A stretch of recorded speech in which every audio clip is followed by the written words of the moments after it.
वित्तीय सुरक्षा के लिए तो ये बहुत एक अहम जो है इसे माना जाएगा इस एक्ट को, क्योंकि अगर जो है कल को ऐसा हो जाता है कि पति के क्रेडिटर्स आकर जो है वो महिला की प्रॉपर्टी पे भी क्लेम कर देते, तो पति के ना होने पर जो है वो पत्नी की भी प्रॉपर्टी चली जाती और उसके बाद उसकी आर्थिक सुरक्षा नहीं रहती। तो कहीं ना कहीं एक ये आर्थिक सुरक्षा को बढ़ावा देने के लिए आर्थिक सुरक्षा देती है और ये वेल्थ प्रोटेक्शन का तरीका है। सपोज मैं एक बिजनेसमैन हूँ, राइट, मैं बिजनेस करता हूँ और मुझे बिजनेस में रिस्क है, तो मैं प्रॉपर्टीज कोशिश करूंगा अपने नाम ना बनाऊं।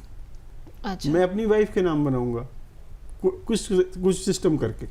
तो ऐसा करके क्या होगा, मेरा जो रिस्क है वो इन प्रॉपर्टीज पे नहीं जाएगा। ओके, राइट, तो ये एक वेल्थ प्रोटेक्शन का भी तरीका है। अभी हम इंश्योरेंस की बात नहीं कर रहे, मैं नॉर्मल बात कर रहा हूँ। अगर आप एक ऐसे प्रोफेशन में हैं जहाँ पे रिस्क है, राइट, आप सर्जन हैं, आप उस तरीके के काम करते हैं, लीगल लायबिलिटीज की बहुत ज़्यादा चांसेस हैं, आप बिजनेस करते हैं, आपने बैंक गारंटियां दी हुई हैं, लोन लिए हुए हैं, तो ऐसी स्थिति में आपको क्या करना चाहिए, आपके पास जरूर ऐसा ऑप्शन होना चाहिए कि आप वो एसेट्स अपने नाम ना बनाएं, अपनी पत्नी के नाम बनाएं। और शायद यही वजह है कि ज़्यादातर लोग जो हैं, खासतौर पर बिजनेसमैन, हमने देखा है कि वो जब एसेट बनाते हैं तो वो अपनी पत्नी के नाम बनाते हैं, और फिर ऐसा होता है कि भाई अगर कल को देनदार आ जाएंगे तो उनकी शायद वो जिम्मेदारी नहीं रहेगी। हालांकि मिडिल क्लास में जो प्रॉपर्टी वगैरह पत्नी के नाम पे बनाते हैं वो तो स्टाम्प ड्यूटी के लिए बचाने के लिए होती है, लेकिन जो बिजनेसमैन है, क्या इस वजह से भी महिलाओं के नाम पे वो जो ट्रांसफर है आपसे, जो उनके पास पैसा गया जिससे कि प्रॉपर्टी खरीदी गई, वो थोड़ा तमीज से करना होगा।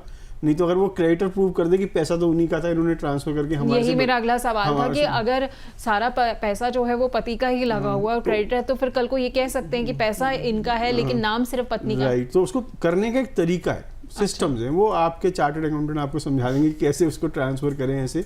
पर बहुत इंपॉर्टेंट है ये पॉसिबल क्यों हुआ, क्योंकि मैरिड वुमन प्रॉपर्टी एक्ट, स्त्री धन जो आप वर्ड सुनते हैं ना, ये स्त्री धन का एक्ट है। ओके, जो स्त्री धन तो हमारे यहाँ वेदों में और बहुत सब जगहों पे स्त्री धन सब जगह पे लिखा गया, कितनी मान्यता दी गई है उसको, कितनी इंपॉर्टेंस दी गई है, बेसिकली स्त्री धन का एक्ट। ठीक है, तो आपका चाहे वो स्त्रीधन हो या स्त्रियों का की आर्थिक सुरक्षा का सवाल हो, तो मैरिड विमेन प्रॉपर्टी एक्ट को लेकर ही इसीलिए आए थे ताकि आर्थिक सुरक्षा जो है वो महिलाओं की बनी रहे। अब हम बार बार जो है वो जिक्र कर रहे थे अभी इंश्योरेंस पॉलिसी का, तो थोड़ा ये भी समझाइए कि लाइफ इंश्योरेंस पॉलिसी में मैरिड विमेन प्रोटेक्शन एक्ट की जो भूमिका है वो क्या रहती है, किस तरीके से जो है ये फायदा दे सकता है। तो मैरिड विमेन प्रॉपर्टी एक्ट में 2 सेक्शन है, सेक्शन 5 और सेक्शन 6।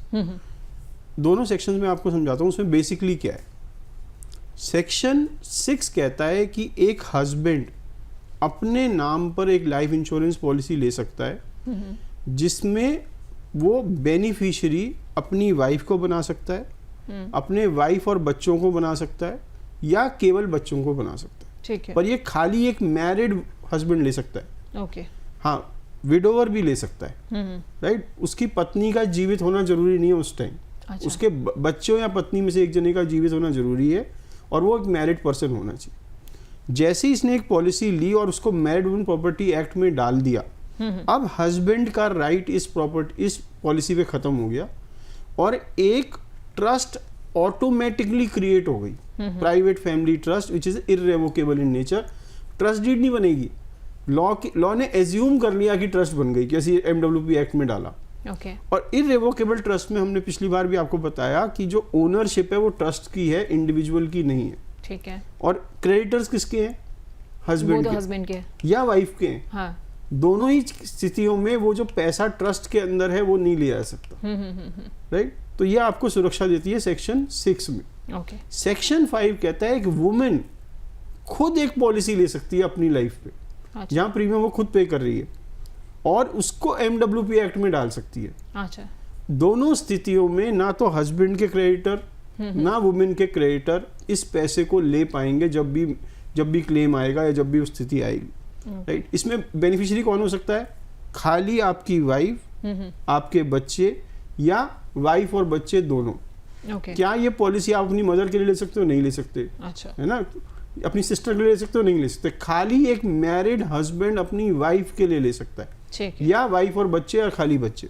यानी कि शादी के बाद जो आपका परिवार बन रहा है, जो एक दूसरा परिवार आपका बन रहा है, ये उस परिवार की आर्थिक सुरक्षा के लिए। जब हम वेल्थ प्रोटेक्शन प्लानिंग की बात करते हैं तो जैसे आपने मुझसे कहा कि मैं अपने नाम कुछ खरीदूं ही ना, राइट, मैं सब कुछ अपनी वाइफ के नाम लूं, हाँ, राइट। अब उसमें वही प्रॉब्लम है कि वो पता प्रूव हो जाएगा कि ये पैसा मैंने दिया, तो हाँ। क्रेडिटर उस पर भी आ जाएगा।